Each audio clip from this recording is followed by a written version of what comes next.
conversations. Let's have real conversations. Get ready to stir it up. Life events and everything in between. Let's go. Get ready to stir it up. No capping. If guests got you covered right up. Get ready to stir it up. Stir it up. Come on. Get ready to stir it up. Welcome to Stir It Up. Today on Stir It Up, it's a blend of Accra, Dakar, and Nairobi. Welcome, Tima. Thank you so much. Tima is a colleague, and she's also become like my baby sister, I like to put it, because she helped me settle when I came into Nairobi. Thank you.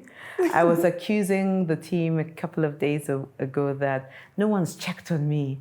And then as I said that, I bit my tongue and I said, well, except Tima. And then I started thinking, I said, well, and Dongo too. And then I was thinking, oh, actually, a lot of people have helped me settle. Welcome to Stir It Up. Thank you so much. Thank you so much. I'm very happy to be here. Also very happy, to hear that the way that I'm looking at you like a big sister, that's the way that you're looking at me like a little sister. Yes. So it's so nice to hear. Yeah. Do you want to introduce yourself a bit and tell people a little bit about Tima? Well, sure. So my name is Fatimata, but I go by Tima. Funny story is that's the little name that my parent has given me, but my mom actually used to call me Nyunyu. Okay. What does Nyunyu mean? Means nothing, actually. Really? Means nothing. So when I was young, I would be like, why are you calling that person Nyunyu? Nyunyu is me, actually. Why are you calling that person Nyunyu? So that's my small name. So I'm a daughter. I'm also a sister. I'm also a friend. When I love, like I love dearly, and I love dearly my friends as well. I'm also a wife. Since a year and a half, enjoying married life. Yeah. I work in advertising with you, enjoying that.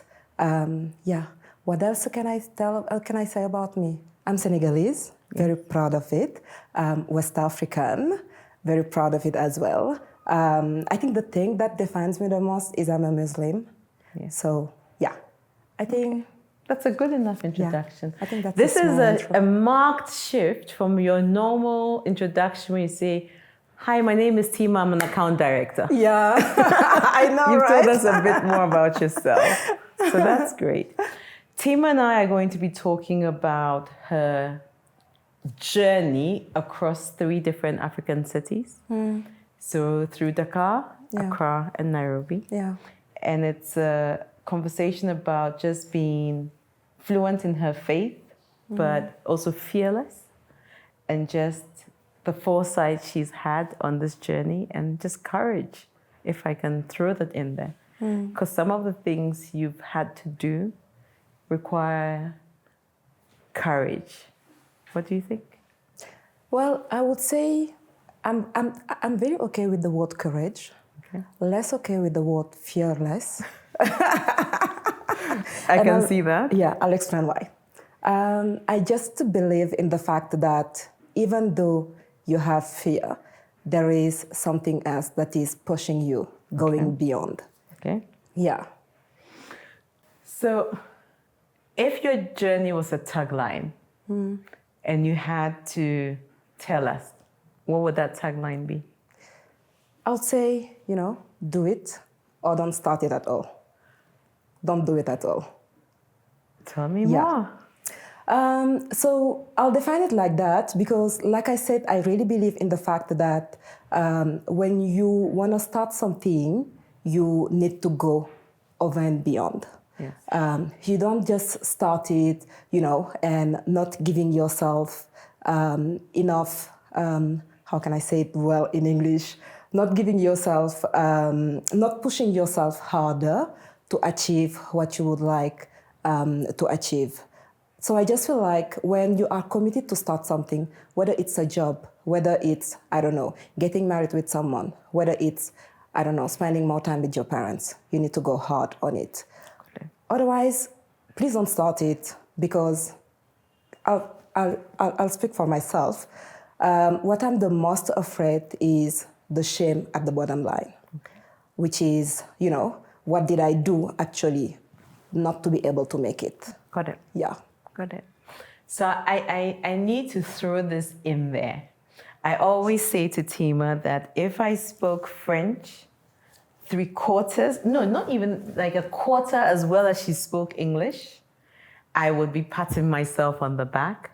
And that's because you've been speaking English for only 1.5 years or 2 years. How long have you been speaking English for? Yeah, I think it has been now 3 years, something Not 3 like years. that. Yeah, now 3 years. Is it 3 years already? It is 3 years already, but it has been kind of a journey. It has been a roller coaster. Yeah. Do you want to tell us about that journey? Yeah, sure. But I'll start by giving you some grace because Give me grace. yeah, I need to give you grace. English is much easier than French. It is. Yeah, English is way much easier than French. I think if I had to learn French, I don't know, I'm so grateful I don't have to learn French, right? Got it. Yeah.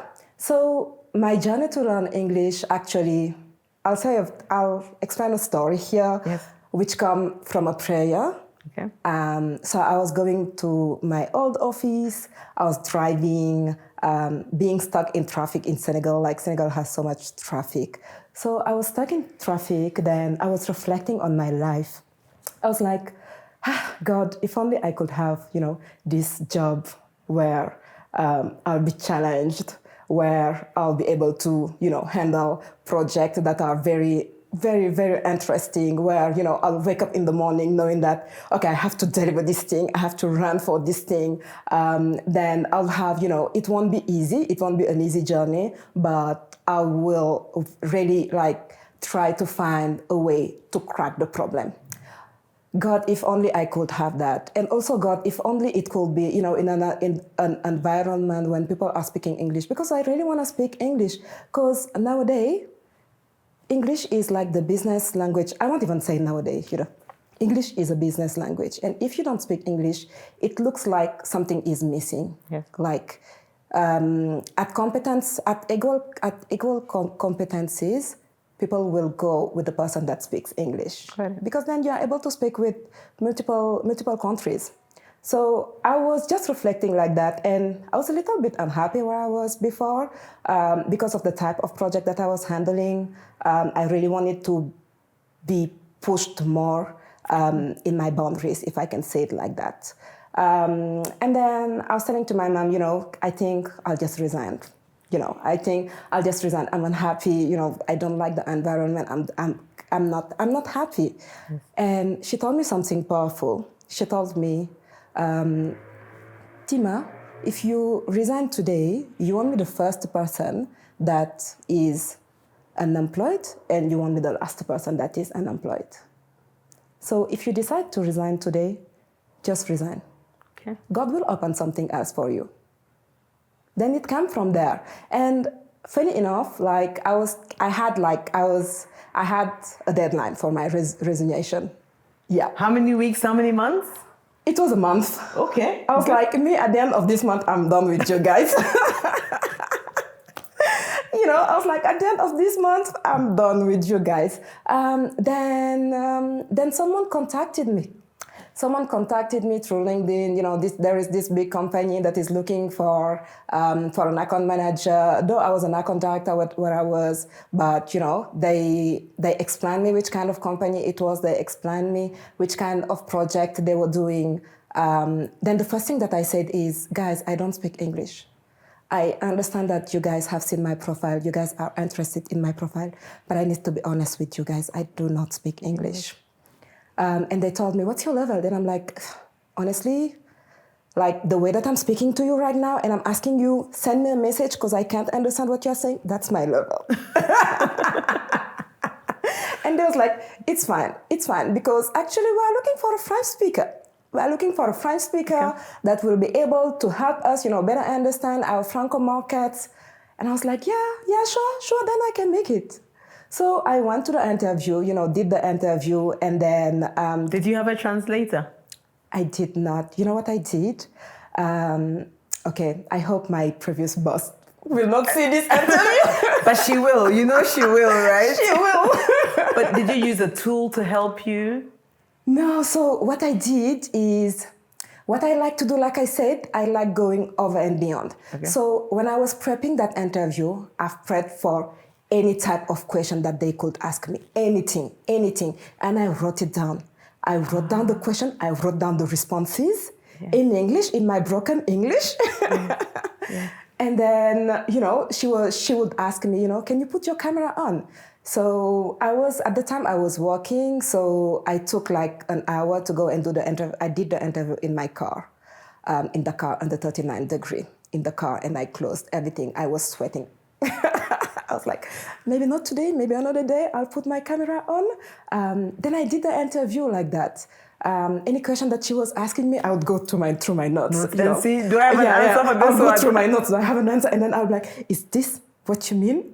And then she's like, yeah, that's what I mean. And then I was like, then I was reading the answer, literally. I was reading the answer, right?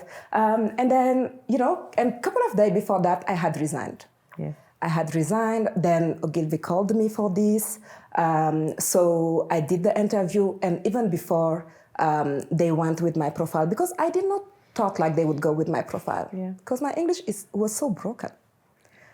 So I resigned. Then when I resigned, like I said, like God will, when I resigned, it's like I resigned today. The day after, they called me to be like, it will be you. And I was so happy. Yeah. But also, I was so afraid. Yeah. That's why I was saying earlier, I'm a little bit uncomfortable with Fearless, because I still have fear, but I'm choosing not to run away. Great. Yeah. So that's how I started learning English with my colleague. It was very tough at the beginning, because as an account manager in advertising, when you are having meetings with your client, you need to know everything that happened. You need to be the person people are coming to when they have a problem with the brief, right? So I needed to be the person that understands everything. But at the same time, I was that person that understood nothing with the language. So you knew your work, but the language barrier was a huge challenge. The language barrier, I can't explain to you. And, it's not only English, it's also English in multiple accents. My boss would have this beautiful South Africa accent, and sometimes she would call me and I'll be like, please, can you text me, because I can't understand what you are saying. Yes. My colleague will be a mix of, Kenyan. Sometimes they will be from UK, which is the most difficult accent that I've heard from now. Still beautiful, but very difficult to understand, And I'll have my main client, which is Indian, so he will speak this very fast English and with a very heavy accent. So I really had to navigate that. So what I was doing is I was not sleeping. So I was very silent during meetings, trying to understand what was happening, trying to understand what people were saying. Sometimes I was guessing right, sometimes I was not guessing right, but I would never raise my hand to say something for a moment, because I was in the process of learning. Then what I used to do is, after 5 p.m. when everyone is going to enjoy, first of all, I used to record everything. All meetings, all phone conversations, everything. I used to record everything. Then at night, I would listen everything to be able, that I understand, to be able to make sure I understand the project, I understand what people have said, I'm not misunderstanding, I'm able to guide my creative guys, I'm able to guide my strategic guys, and then I was calling for help as well. When I was not understanding something, or when I was so stuck, I would call my sister, do you have an hour for me, please? Can we go through this recording together? And then she will go through the recording, then she will tell me this is what they are saying. So I'll write it down. I'll do the same with some of my friends. I'll do the same with the person that has become today my husband. Okay. So, like I was saying, I was recording everything, and then I was going through everything at night. People would help me, my sister, my brother, my friends. They would help me understand what the meeting was saying. Then I would take note of everything, do my own contact report, not for my client, but for myself. The Tima version. Yeah, being my own client, being my own agency, actually, right? And then after that, I started, I was not sleeping. It was not healthy anymore. Though I was seeing progress that I was making, but it was not healthy anymore. Yeah. So I decided, like I was saying earlier, when I'm starting something, I'm going, like, I'm too extra. Yeah. So what I've decided is, it was in the middle of COVID. I was like, let me go to Accra. Accra is just next to Senegal. People are speaking English. Let me go and immerse myself in an English environment. Like, I don't want to speak French anymore for 6 months. I love the language, but yeah, I had to cut for a moment, right? So I went to Accra. First of all, when I was going to Accra, I knew no one in Accra. I knew we had an office there. They told me I cannot go to the office. I cannot go to the office. I did not know people that was in the office. Yeah. Yeah. You were there, like, at that moment, but I had no contact as well with you at that moment. So yeah, I arrived to Accra with my 2 luggage. Then I asked to the guy from the Airbnb, can you send someone to come and pick me up? And yeah, I arrived in that house, like, purposely. I had chosen a house that was shared so that I could practice my English with people. Other people. Yeah. Because of safety as well. At that moment, people was having this weird thing when they were saying that, there was some adoptions in Accra and stuff like that. I was hiding it to my parents too. I was like, I'm okay, I'm fine. You're not going to tell that to your parents? Yeah. You guys just chill, I'm okay. So most of my time, actually, I was working because, advertising is super hectic. I enrolled in an English class, which was actually Institut Français.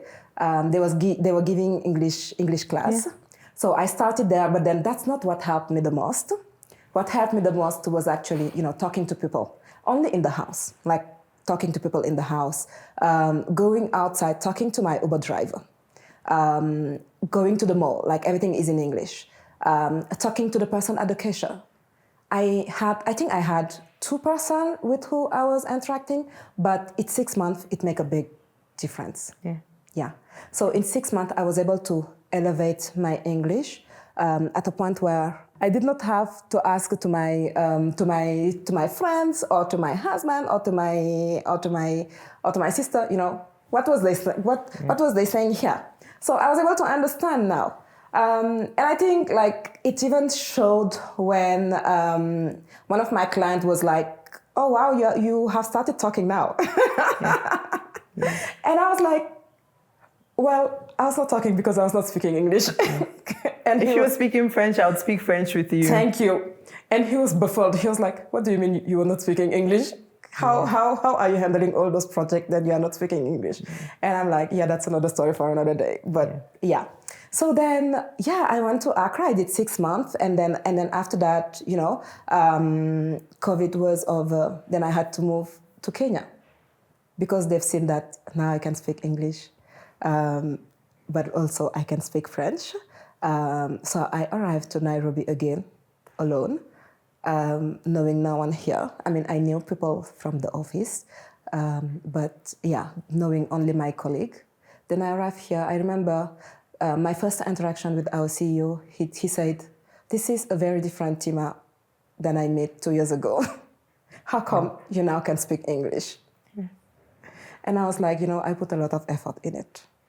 I was really committed to it. I think when I listen to this story, what it tells me is we can do anything we put our minds to. Definitely. It's just that sometimes we are either not committed enough, or sometimes we see the barriers. We don't see the way clearly. We look at the things that hold us back. Because you could have said, oh, English is difficult. I have to move to a new city. I don't know anyone there. Is it safe? All the questions we ask ourselves, and then we convince ourselves that, okay, I can't do it. Yeah. But it's so inspiring to hear you talk about doing some of these things in spite of or regardless of the fact that there were challenges or there were roadblocks, that you still did Yeah. this? Yeah, I really agree with that. And, I'll add something. The way that people see us as well is very important and can impact our mindset. For me, I was super bad at English from school. My teachers, my English teachers, I wish they are looking at this, they are watching this interview today. Yeah. I think they will feel like there's an AI speaking or something like that. Yeah. But I was very bad at English at school. And then I was very bad at English even after school. Even like I would hang with my friends, they would have decent English level, and I'll be the worst. They'll be like, let's go and watch this movie in English. And I'll be like, guys, please, I won't understand a thing. So I really think as well, when people are looking at you as someone that cannot do it, or as someone that, you are too low to arrive where you are trying to arrive, you can easily accept that. You can easily tell to yourself, this is who I am. There is the easy way of saying, this is who I am. And there is another way of saying, this is who I am right now. I acknowledge that I am there right now. But is there any way I can arrive where I would like to arrive? Good. Yeah. Thank you for that thought, because who we are today is not always who we can be tomorrow. We could be very Exact. different. Okay. At the beginning, when you were introducing yourself, or at some point, you talked about your faith.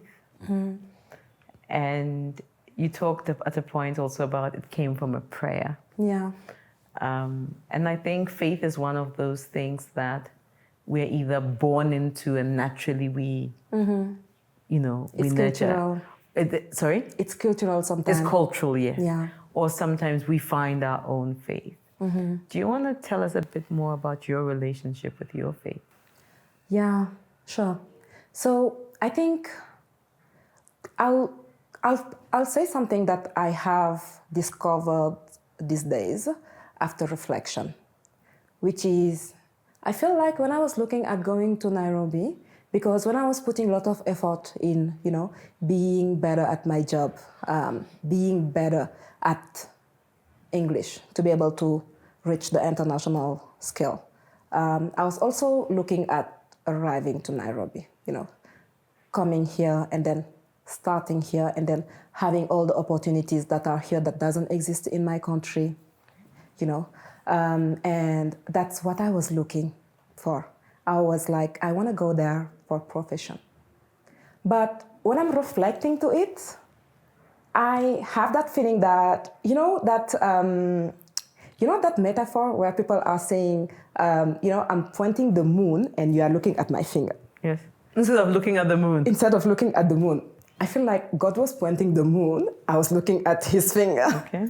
In a sense that the finger was the profession. I was looking at my profession. Yeah. But God was pointing at my faith. Okay. Funny enough, Senegal is 95% of Muslim. Senegal is a very Muslim country. Culture-wise, it's like everywhere you can see mosque, but also we have a very strong Christian community as well, in a sense that we are very close to Christians. When you arrive to Senegal, you can't tell this person is Muslim, this person is Christian, because we are so close to each other. We understand each other, we respect each other as well, in our difference and in our resemblance as well. Okay. It's so beautiful. The mix that we have in Senegal is so beautiful, and I've not seen it anywhere here. Okay. So when I arrived here, I had a big culture clash, in a sense that, that's a country that is, I'll say maybe 11% Muslim. So I was struggling. I was not seeing my fellow, when I was in Senegal, it was grounded for me. It was just cultural, right? I was practicing my faith because people are practicing the faith, right? So when I arrived here, the first thing that I have been confronted. Thank you. Confronted. Listen, I've told you 15% of what you speak. But keep going. Oh my gosh. Yeah. So when I arrived here, I was like, people, Yeah, people in Nairobi has a very big culture of drinking, True. which is not in adequation with my faith. Islam is saying that you do not have to drink alcohol. Alcohol is actually forbidden. So when I arrived here, I'll tell to people, I don't drink. And then they'll be like, how come you don't drink? At the time, by the way, I was not wearing the scarf. I was wearing very short outfits. You had been let loose. Loose. I was wearing very short outfits. I would wear very tall heels. I had a boss when I was in Senegal. She would see me coming and she would be like, always shorter, always higher. That was my personality, right? Okay. So you couldn't really tell that I'm a Muslim. Yes. People would look at me, they would not know that I'm a Muslim actually. And with all the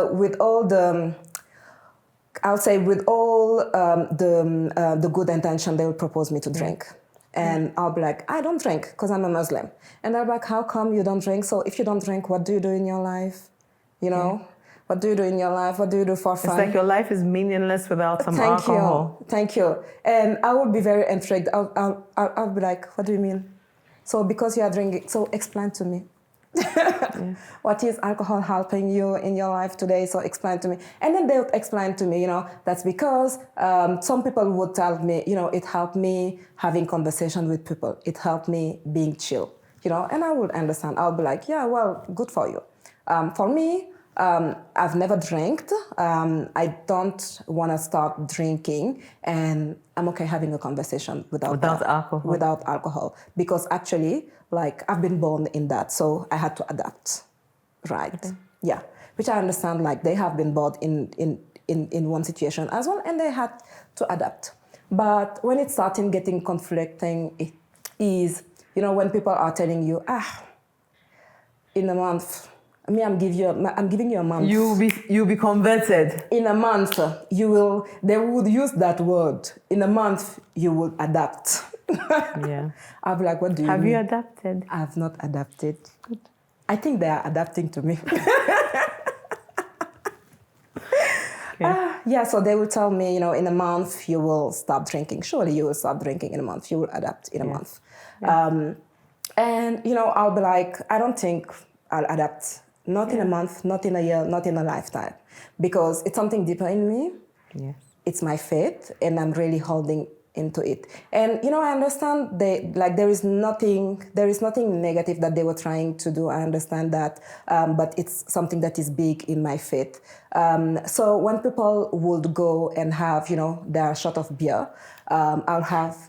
Beer is not drunk in shots. You see, you're showing that you don't drink. You see my level of knowledge. But carry on. Yeah. So I would have the most ridiculous and big milkshake ever. And I'll be like, how come your beer is cooler than my milkshake? My milkshake is sweet. Yeah. How come? So I really realized that, sometimes people are shaming you because they don't understand your culture. They don't understand. But then I realized that, the shame has to shift actually. Why should I be ashamed for who I am? Why should I be ashamed for the fact that I am not drinking? Why should I be ashamed? Why should I feel like, I don't fit? Why should I feel like that? And even if I don't fit, it's okay. Yes.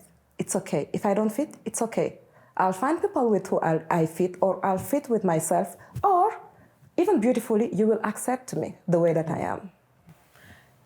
As you were talking, and you were talking about shorter and higher, I think in the years I've known you, I've never seen you without your scarf. I think you had. So have I? I think you had. I think you don't remember. I don't, eh? I think you don't remember. At that time, you were in Ghana. Okay. I was walking from Senegal. So maybe on a screen or something. Yes. But since we've actually worked a lot closely together in the last 3 years or whatever, I don't think I've ever seen you without a scarf. Yeah. And it's admirable that you're able to...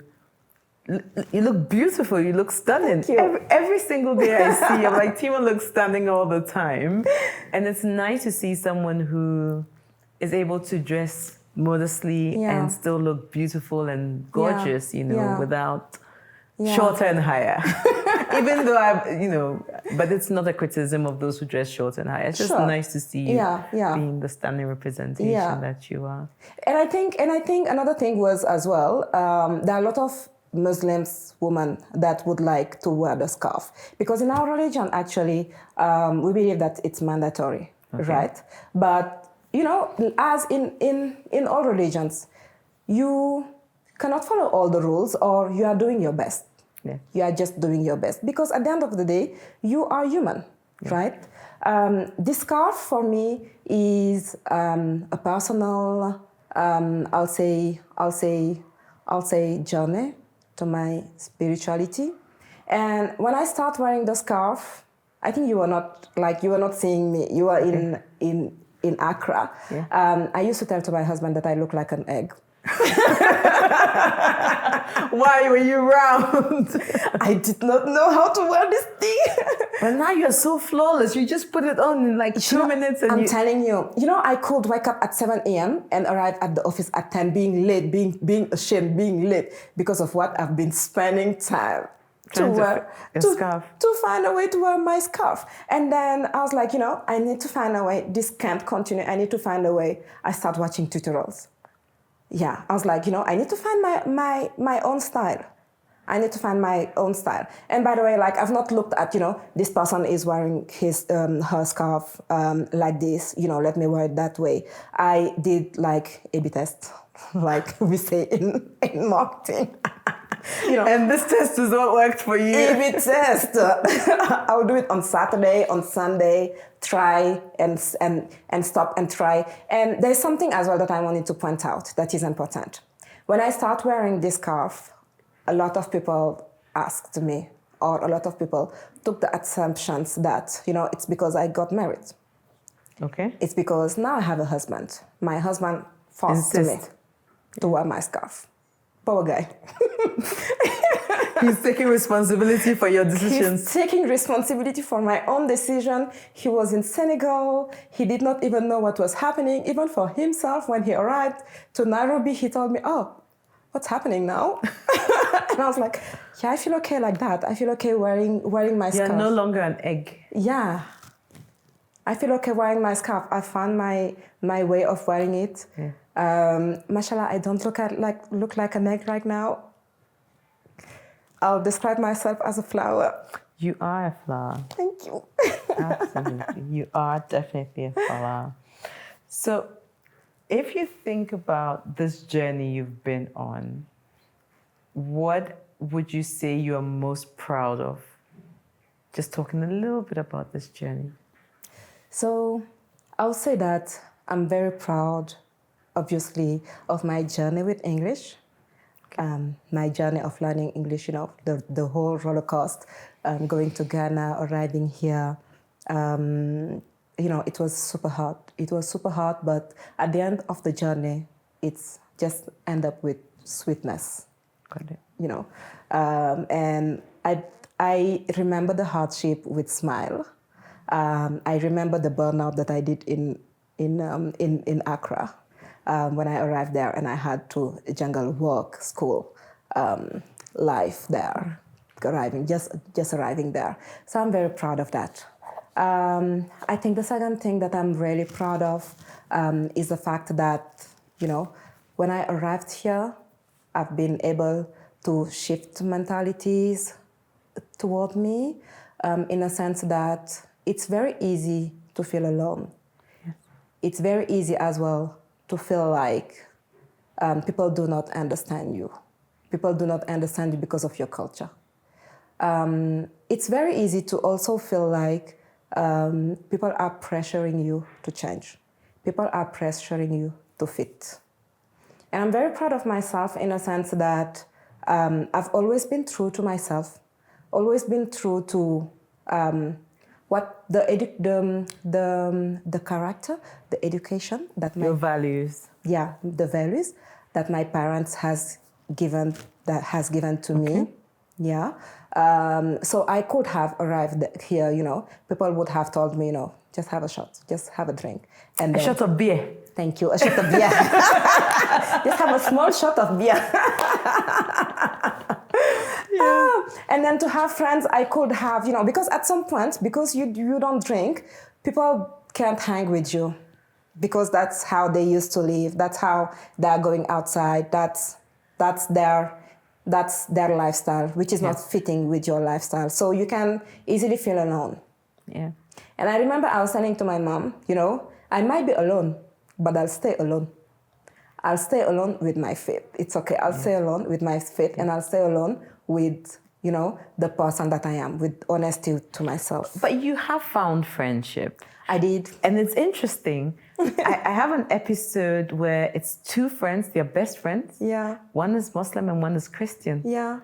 And they are very close. Yeah. They're very different. Yeah. So the Muslim lady doesn't drink. Yeah. She doesn't go out. She doesn't date. Yeah. But they both have children. Yeah. And then the Christian lady is, very, very different. Yeah. It's happy-go-lucky, a lot more chill and all of that. Yeah. And we talk about finding friendship in unlikely places. Yeah. And I think to a certain extent, your friendship is a little similar to that. I mean, you are very much alike, but it's just the difference in the faiths and the way you people are able to find, the two of you are able to find something that connects the two of you.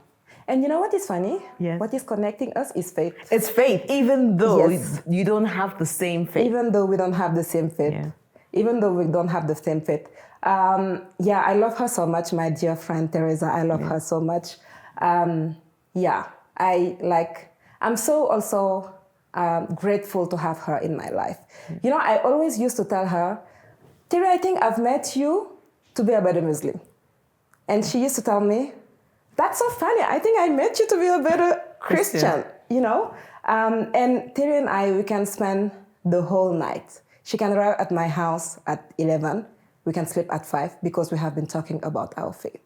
We have been talking about God. And that's so beautiful because the same way that Christianity is very similar to Islam, it's the same way that Christianity is very different to Islam.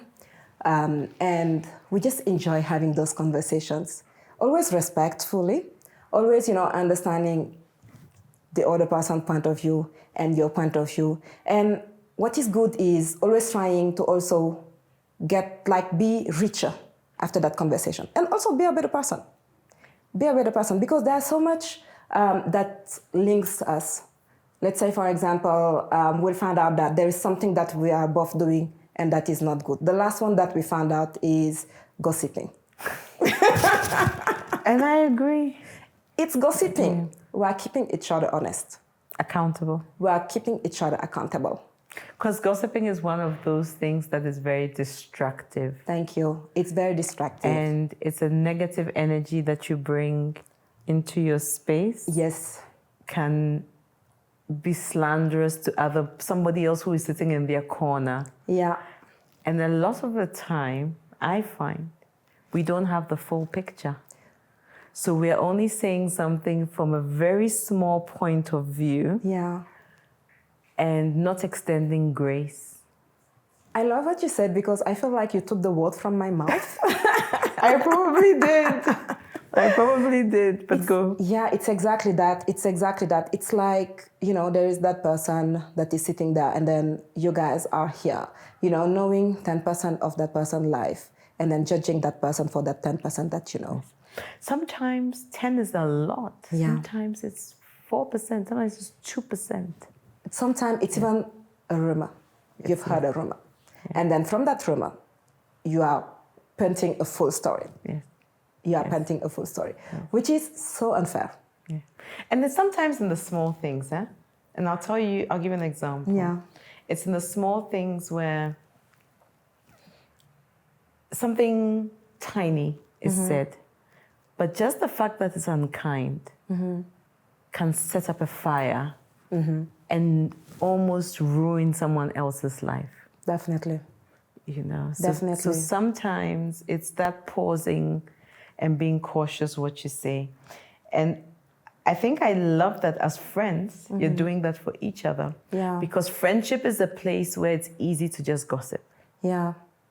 Yeah. You know, because when we get tired of talking about concepts and ideas and our dreams and our aspiration and our kids and, you know, it's easy to just say, oh, did you hear? Yeah. Or have you seen? Yeah. Or did you see the shoes? Or did you see who he was with? You know, it's, And you know, it's the easy conversation to have.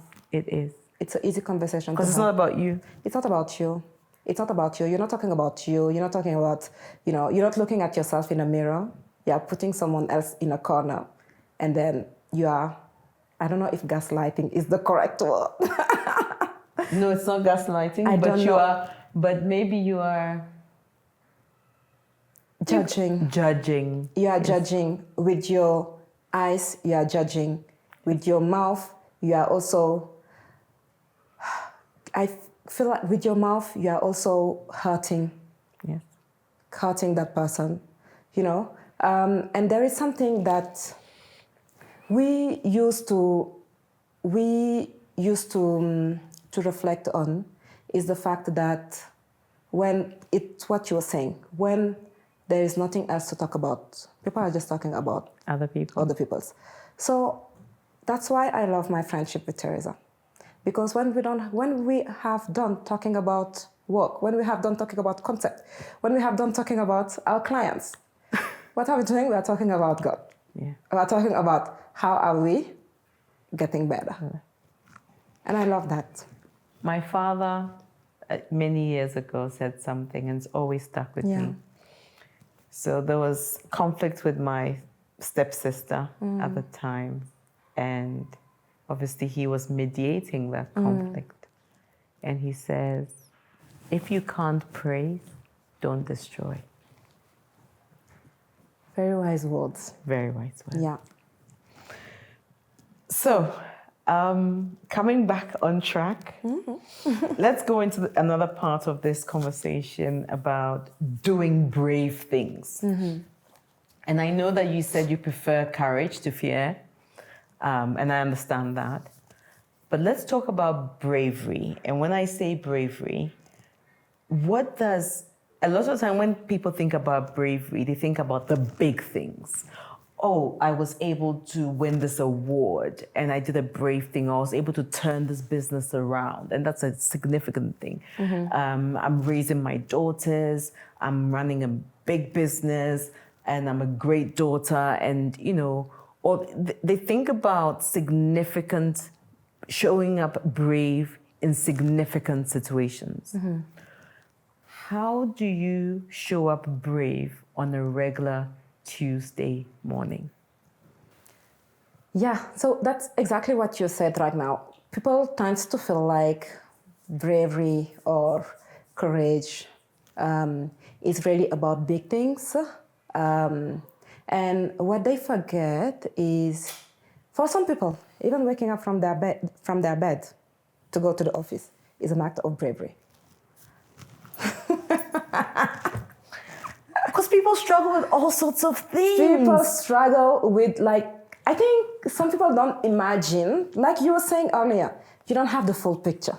You are saying, I don't know, you are saying your CEO working in the office at 8, you know, then you're not humanizing the man. You know, you're not humanizing the man. You're looking at him like that Superman who knows everything, who is doing everything, who has the words in his head, in his hand, and who actually can do everything and anything, who is fearless. Even him, he has fears. Even him, maybe to arrive at the office in the morning, maybe it has been a battle for him, you know. And for me, that's those small wins. You know, that's also the fact that you are committed. Whatever you have said that you are doing your best to do it. And it's not about arriving there. It's not about, yes, we want to arrive there. But what is most important is the journey for you to arrive there. Did you do your most? You know, I'm using an example. Something silly. I have to send a contact report. That's what we call, as an account manager, that's the most boring thing. It is. That's the most boring thing to do. But now you have some AI to help you. You have do you AI to help. Do you have an assistant? Do you have an AI assistant I now? don't have an AI assistant. You should get one. But let me tell you something. Even with the AI assistant, you need to go through those notes. Of course. Making sure that this AI assistant Has got it. has got it. But I say get one because Yeah. it takes away just having to do the notes and then transcribe it. Yeah. So you're only doing the third phase, which is reorganizing Yeah. the contact report. So Yeah. think about it. No, so I'm using something else, right? Oh, okay. The internal tool, which is like you download then the transcription. Then you Ah, put got it. it, Then got it it. does the job for you. Okay, got it. But still, you need to Read it. You need to read it. You need to match with what has been said, right? So those small things are act of bravery for me. Yes. Because if you it looks small, but if you don't do it, actually it can impact a whole. A contact report is the most useless piece of paper and the most annoying thing to I'm do telling you. until there's a problem or a Until there's a dispute. problem, and then someone is like, "So where's the contact report?" Yes. And But then- I didn't say that. Thank you. But this is it. You It said was there, and I sent it to you. Did you reply to say that? Sorry, I've not said that. No, you You didn't. did not. So you did say it, right? So those kind of stuffs, and even helping your colleague is bravery. Even let's not even talk about helping your colleague. Let's talk about acknowledging your colleague, in a sense that they are doing something great. It's very easy nowadays to just look at it and then be quiet and then knowing that they're doing something great and not, acknowledging them. What I really like about my relationship with Teresa as well, we are sitting in the same office. She will do something very, it will look small to her. It will look so big to me. Yes. In a sense that I'll be like, wow, you really went Over and above. Over and above. And it will be something small in the day that she has done. But maybe yesterday she had a very bad day. Or maybe, she had a very rough day today. There was so much to be done. And I'll be like, I'm so proud of you because you did this. I'm so proud of you because you did not just push it to tomorrow. You really pushed yourself to do it. And sometime I'll sometime left the office at 8 and she'll be still there working on something. And she will really want to go home. She would really want to go home. And she'll be like, I'm so tired. You will see her eyes. I'm so tired. Even myself, I'm tired. But she will really push herself because there are deadlines to be met. Because if she is not doing it, someone else is going to be in trouble. Because she is not client-face. There is someone else that is going to be in trouble. And she is respecting that. And she is doing what she has to do. So committed.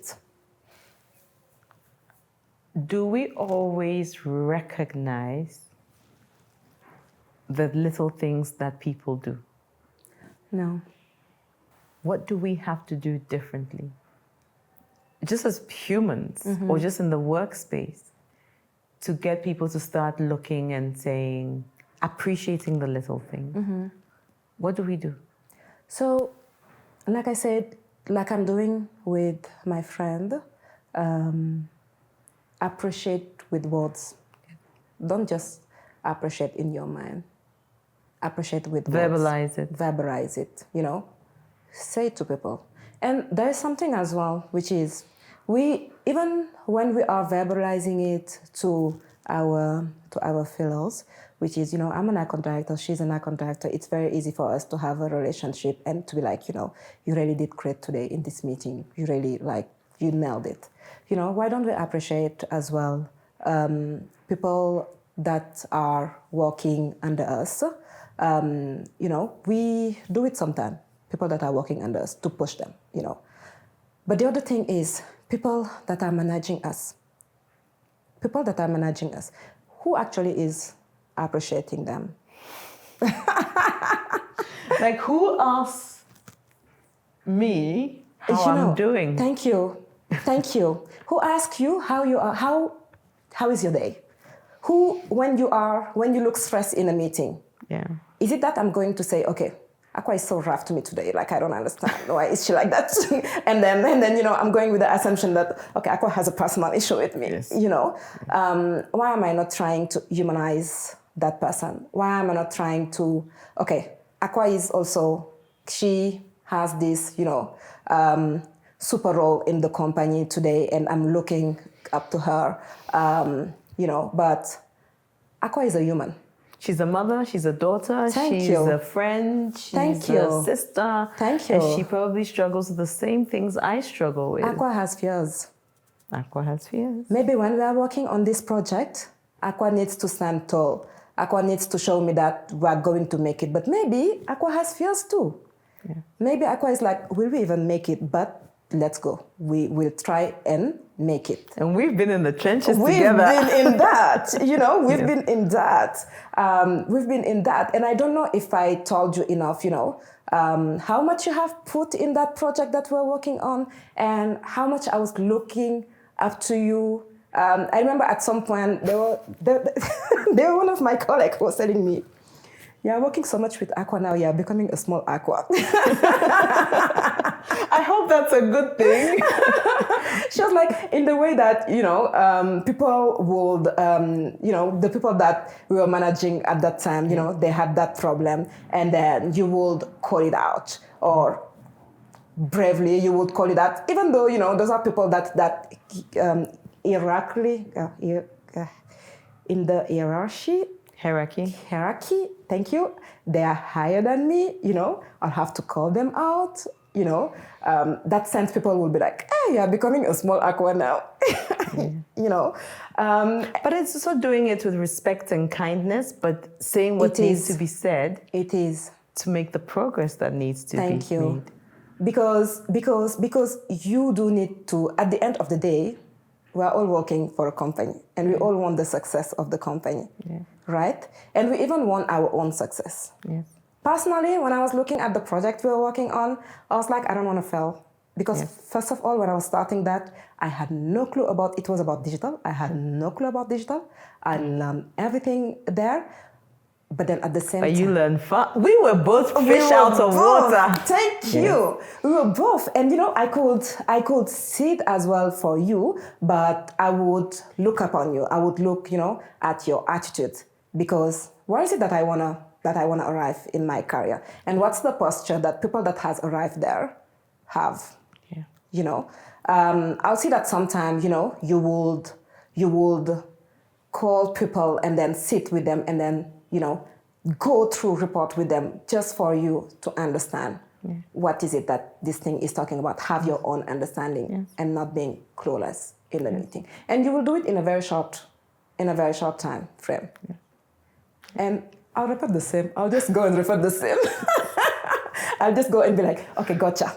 This is how we are doing this thing. Yes, we're figuring it out. We will figure it out, right? And we actually did. Yes. And I'm so proud of that, actually, And when I was looking at it, I realized I was so stressed. I had so much fear. But Aqua as well was so stressed, so much fear. And it's even more like prominent in your case because, you are at a level of management that if something goes wrong in this thing, actually you are very much accountable for it. Yeah.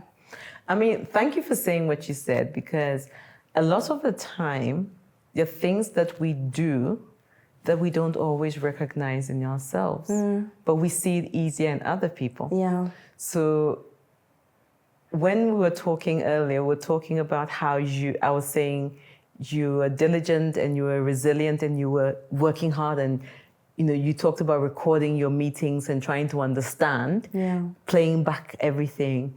And here I was in a situation where, I'm more a traditional art girl. I'm a content girl, right? I understand media, I understand content, but here I was doing digital media. Yeah.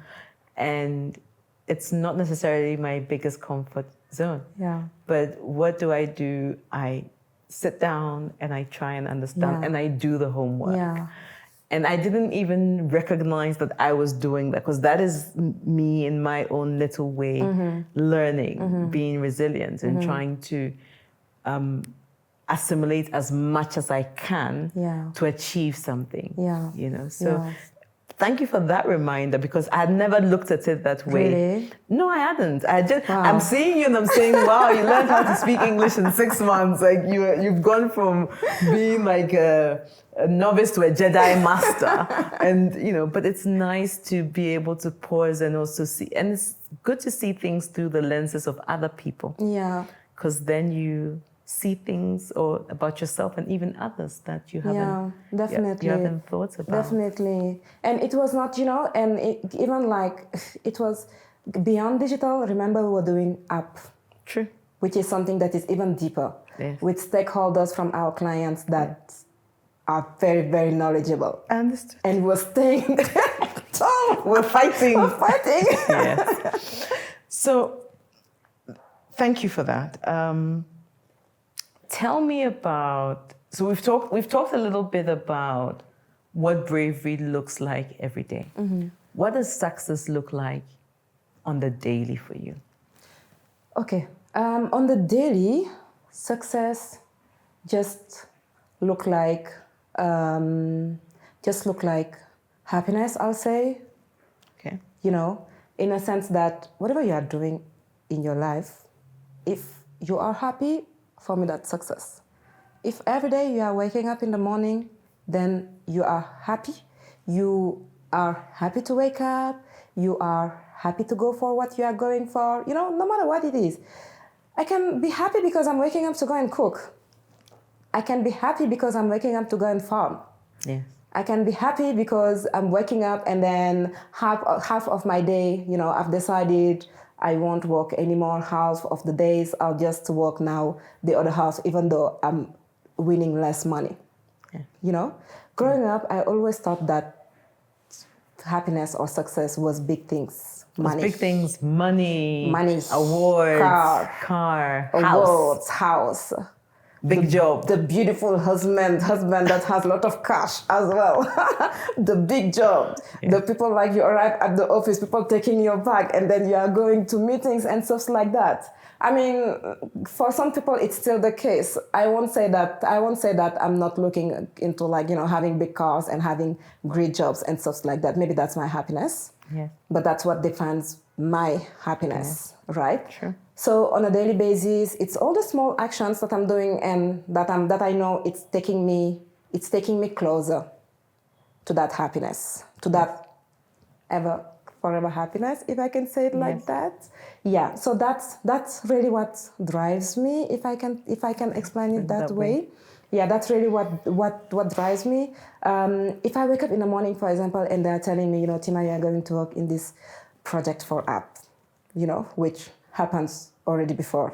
Yeah. And I know nothing about her. I'm super excited. I'm super happy. That's what brings me happiness, because I need to figure it out. Figure it out is something that brings me happiness. And when you figure it out, you feel like you've achieved something. Thank you. For me, I'm even saying it's sweetness. Okay. At the end of that achievement, when you look at who you were before you start this journey, and when you look at who you are today, it tastes something. For me, it tastes something. Got it. Yeah. As you were talking, you talked about success in the everyday things. Mm-hmm.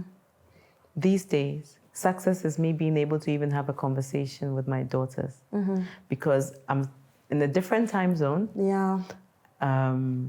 Exhausted a lot of the time. And at the same time, I feel like I need to still stay in touch. Yeah. So just being able to stay connected to them is success. Like if I'm able to have that conversation with them, I feel like I won today. Yeah. And it's such a small thing. Yeah. Well, it's small for other people. But for me, it's like big the world. Thing. It is the world. Exactly. It is the world. And I think if I reflect in what you are saying, my husband doesn't live here. Yes. He lives in Senegal. Yes. It's 11-hour flight. Yeah. It's 3 hours of time difference. And for me, success as well at the end of the day, has this part as well of, when I arrive at home, I'll always speak to him. But beyond him, I need to also speak to my mom. I need to also be a daughter. I need to also be a sister. I need to show up for my sister. I need to show up for my brother. I need to show up for my little niece. I have to show up for my aunties that I love so much, you know. And the fact that I can kind of jungle that, you know, every day I'll have conversation with my husband, but I need to have a conversation with someone else to, you know, to make it like a good day, to wrap my day. Yeah. Yeah. Good day. We talked about your relationship with fear. Are there certain fears that you've made peace with? Things that you know you're afraid of this, but you know, I'm afraid of it, but you know what, it's okay.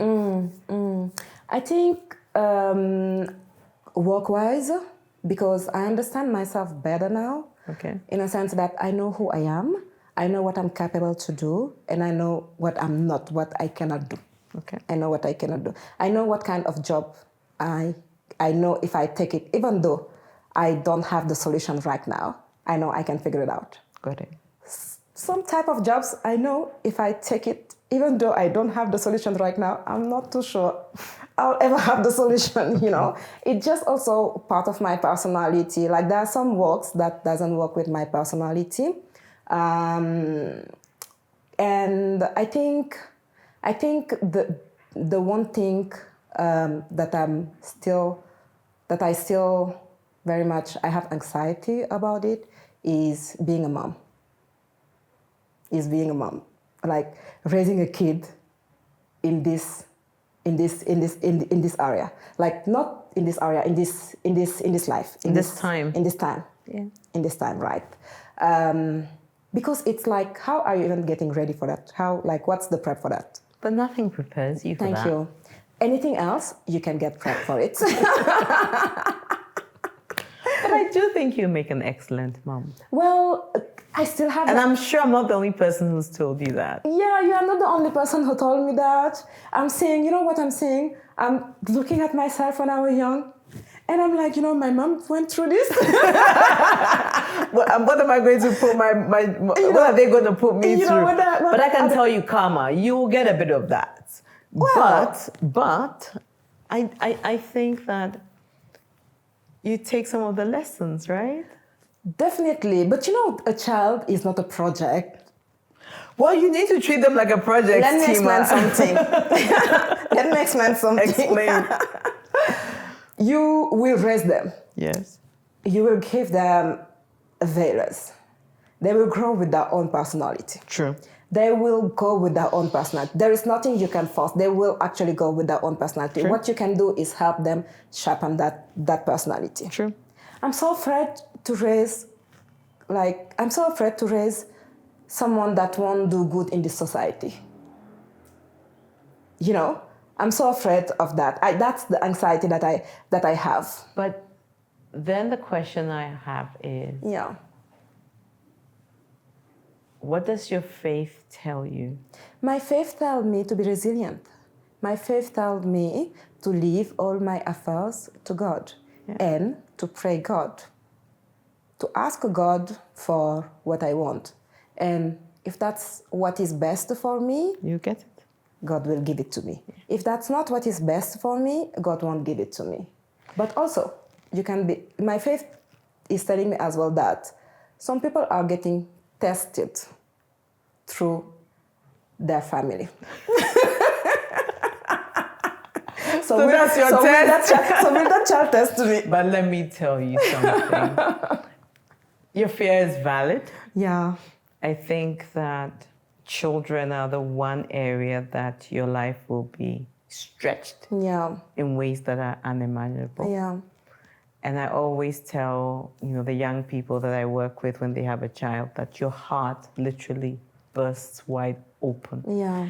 And you have a certain degree of love that you probably didn't imagine was possible. Yeah. But at the same time, I entreat you, I encourage you to draw on the positive signs Yeah. and focus on that. Yeah. Because the fears of what ifs can be crippling. And I think you make an excellent manager of children, a mother of children. Manager of children. Because me, I'm a manager of children. I'm Listen, my dying. children are a project. Like, I'm going home because they're going to be writing exams. Yeah. And I know, Yeah. okay, I need to be there for this. And I'm even having to push out my flights. Yeah. But I know, okay, I need to be there for this. I need to be there for that. Yeah. So there's part of being a mother that is building balanced children and Yeah. nurturing balanced children and, you know, having the conversations and helping them with their values. There's some of it that is also regimented. Yeah. And there's some of it that you leave to God. And I think it's that balance, you know. As you were speaking, you know, I have hope in the sense that, you know, I'm praying God for Him to give me good kids that I don't have to take to my mother. And be like, Frustrating. and be like, you know, you did it once. Do it again. Do it again. It's okay. Do it again. You know, I'm really praying for that. But at the same time, that balance that you just talked about is so important. You know, which is being a good parent that will then raise kids, that good kids, if I can say it like that. Yes. Or kids that won't be traumatized. I mean, we are all coming with our own traumatized, and they will have their own traumatized. I'm very sure. Plenty. Yeah, I'm very sure. But how are you how are you minimizing that? Yes. And I think that's where the point of my fear is coming from. But like you say, hey, it's hope. You're a work in progress. I'm work in progress. Yes. Exactly. You're a work in progress. So let's go to the final section where we talk about supporting others. I think that very often we feel like we are the only people in the room. Especially when you're an accountable person, when you're someone who is conscientious. What does supporting, based on your experience and your journey, what does supporting younger people on your team, people who report into you, people on other teams, your friends, your family, what does supporting them look like? And how do you do that? I'll start by saying that I always wanted to be a mentor. Okay. And I always wanted to have a mentor. When I was in Senegal, I did not really have a mentor. Actually, I was looking at coming, you know, starting in a big company because I'm like, yes, I'll have people that will help me grow, you know. So that's something that I always wanted to do. For a longer moment, I had like this imposter syndrome, where I'm like, what am I even going to teach to you, you know, or to add in your career? I need people to feel me. Yes. I need people to feel me so I can feel you correctly because I don't want to feel you wrongly. Yes. You know. Yes. And nowadays, what I'm trying to do in my small level, you know, 2 persons are reporting to me, and I think what success would look like for me with those people, with those persons, will be if they can one day replace me. In a sense that I'm not trying to be irreplaceable. I'm not trying to make myself not like indispensable. Yeah. I want them to become at the level where the company will be like, do we even need Tima in this role? Tima can go do something else. Tima can go to something else. That's my goal. And really I'm putting a lot of effort into it, and sometimes I'm going too far, you know. Sometimes I can go too far in a sense that, you know, I'm refraining myself in a sense of, you know, if I go in the way that you are thinking and I'm coming to overstep there, then there is a problem, because you have your own way to think and I have my own way to think, right? Yes. So I'm trying to help them grow, but in their own style. Okay. By giving them the tools that people has given me before. Yeah. By telling them, you know, from my understanding, this is how the project should work. This is how we should do. This is how you should approach your clients. Yeah. This is how you should also even, you know, and we tend to only support them in how are you managing a project? How are you managing your client? But what What is it about like how they are managing themselves, their personality in front of their client? In our industry and in the role that we are doing as account managers, it's very easy when you don't have a lot of experience as an account manager to get bullied by your client. Yeah. And what I'm trying to... And even internally. Thank you. And even internally. It's even stronger internally, I feel like, you know? Yeah. And that's something as well that you need to help them. You need to help them learn, how am I making my personality grow? To someday, like someone is saying, okay, Tima, you look like a little Aqua. Because your personality has evolved, you know? Over the last year, your personality has evolved. You are stronger in your opinions. Also, don't go strong on something that you don't know about, you know about your stuff. And actually demand for respect because you know your stuff. Yes. Yeah, but don't go asking for respect if you don't know your stuff, you know. Yeah, and that's how I feel like we should help them. If there are two ways that you lead with compassion, because I know you're tough, right? But that you do your job with compassion. Yeah. How do you do that? With creatives, with strategists, with planners, with media teams, with colleagues. How do you navigate work with compassion? Like you said, I'm tough, and for a longer time of my career, I've been a little bit like tougher than sweeter. And I think I've read this book that called Le mythe de la gentille petite fille. Okay. So it's so I've said it in French, but basically it's what the book is talking about is the fact that when you are a woman, people tend to, and then you have strong opinions, or you are tough, people tend to look at you as someone that is problematic. True. Someone that is problematic. Not the same with men's. No. If men's are acting like that, they are being seen as a leader. Yeah. But for us, we are being seen as a problem. Problems, you know. And compassion is helping you with that balance. Okay. But even not only for women, but even for men. Sure. You know, in a sense that as a manager, you are managing people. You are managing people that has their life. You are managing people that has sometimes health issue.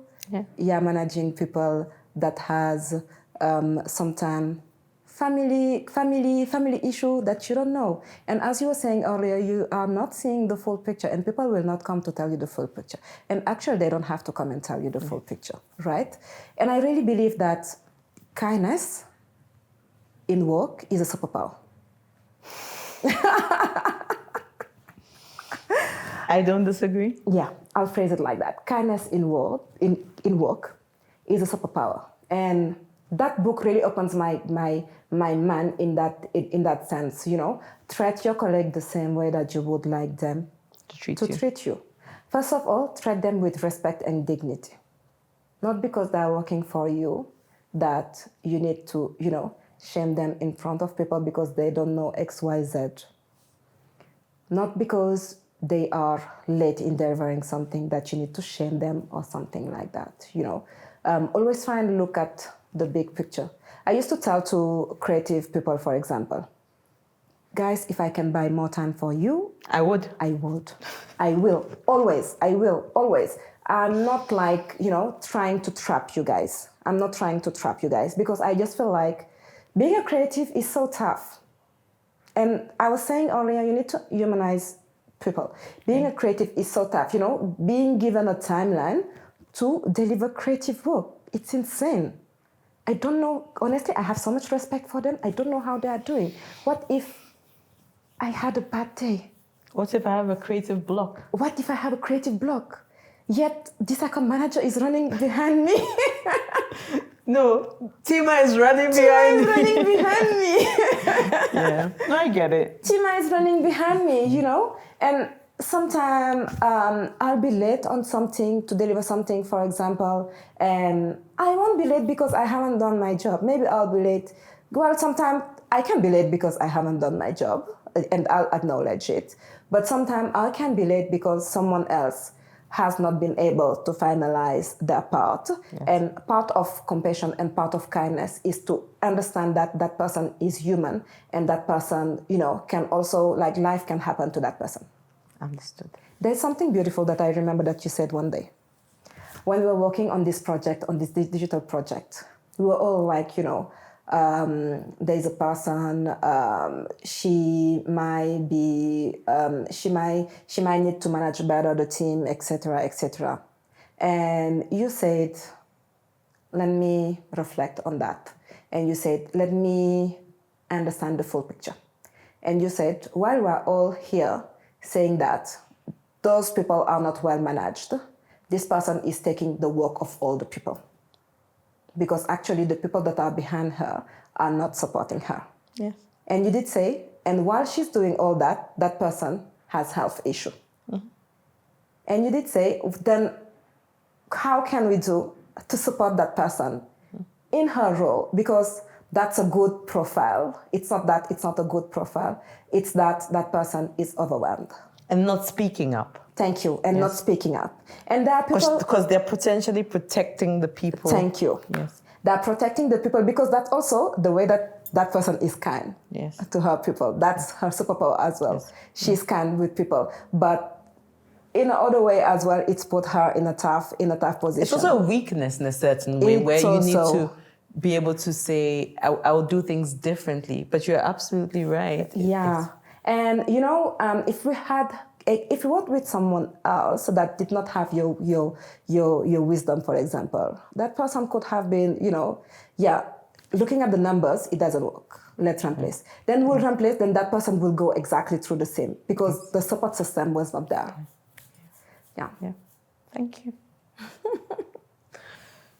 So just wrapping this conversation up, you made a small comment about how women are treated versus the things that are acceptable from a woman versus a man. Mm-hmm. And I just want to double click a bit on that. Do you think there are limitations that you experience because of your faith and also because you're a woman? Mm-hmm. Because I'm thinking about it, and you talked about being Senegalese and the desires for an opportunity to work for an international company. Mm-hmm. And most of us, nobody knows anything about our faith. Mm-hmm. But you wear your faith on your sleeve. Yeah, proudly. Right? Proud? Mm-hmm. And do you feel at any point in time that can be limiting? Or does that put you at any disadvantage? I think it could. It could? It could. I'm seeing friends of mine who are going through very rough time because they are wearing the scarf, because they are wearing the hijab. Not in Africa though, more in Europe, Okay. What would it mean for me if I want a global role? And there is always that fear of, because it won't be the company policy. It will be the people that you are in front. How are they seeing? Because what I'm seeing as expression of myself, what I'm seeing as freedom of speaking up, freedom of, acknowledging who I am, freedom of not accepting the shame, people to shame me because of who I am. Then I'm proudly wearing my scarf. The way that I'm looking at it like that, other people could describe it with submission.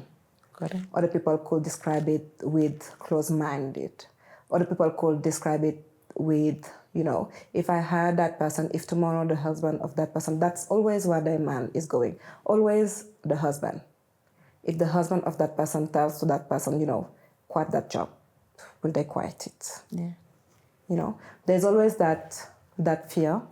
I'm always going with good assumptions, though, in a sense that when I'm going for a job or when I'm going for even an interview, I'm assuming the best from people until they show me something else.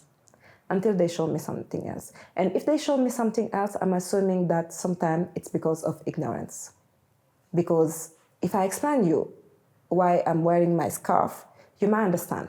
But if you just watch what is happening in the world, then you are just looking at, what Western is trying to say about scarf, that, we are being forced to wear it, etc. You might have another opinion.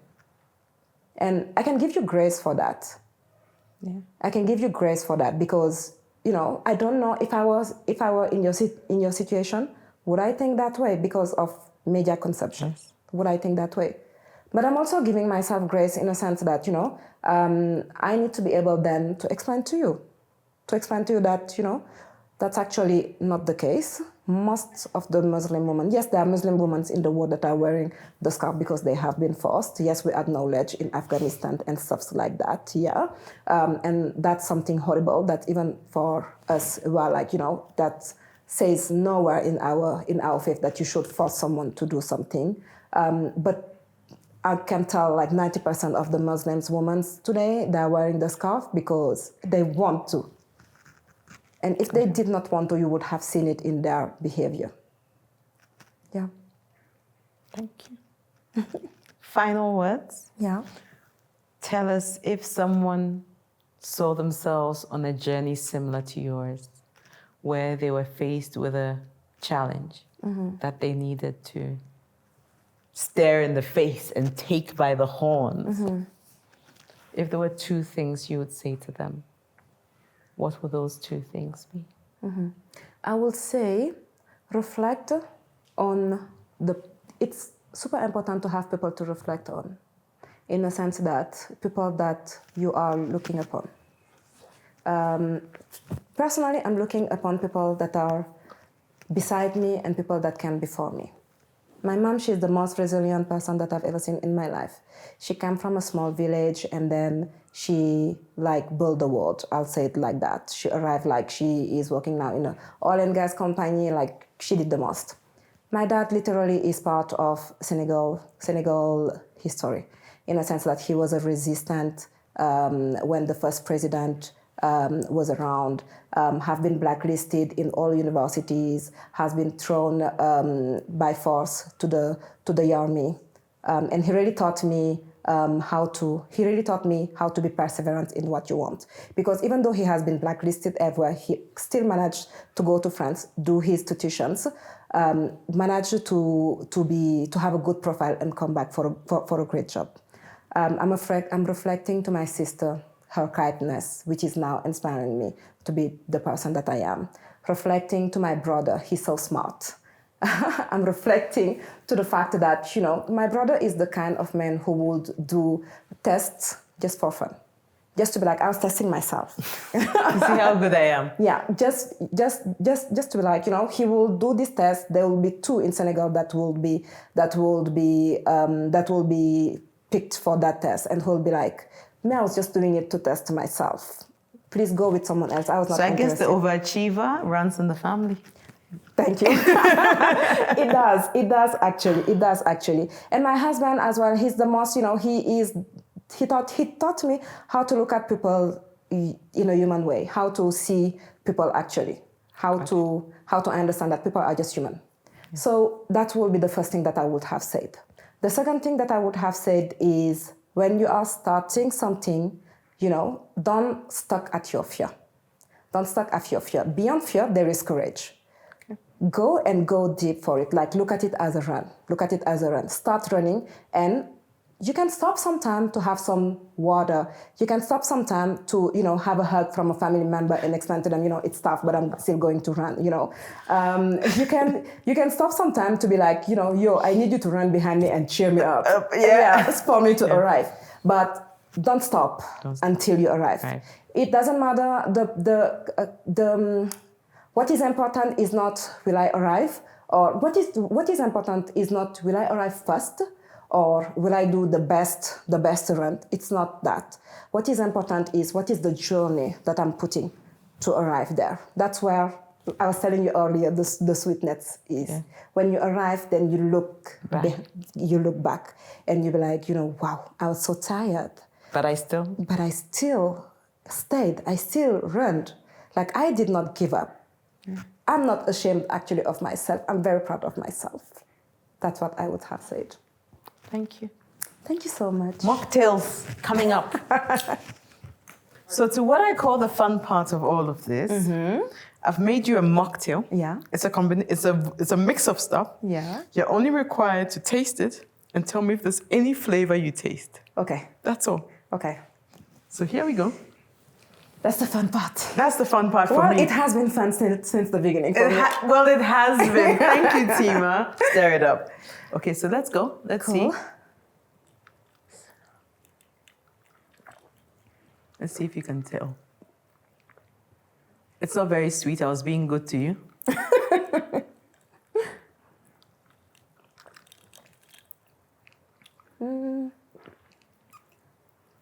Does it have lime? No lime. No lime? No.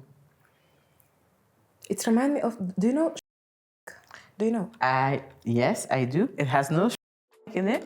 It reminds me of, but the light version of it. I've just made light. Yes. So I'll tell you what's in it. It's got soda water, lots of it. It's got some Sprite. So good. It's got lychee and it's got pomegranate in it. It's so good. It is. It's meant to be refreshing after talking for an hour and about 20 minutes. It is actually helping. Maybe you should start a new business. Cheers.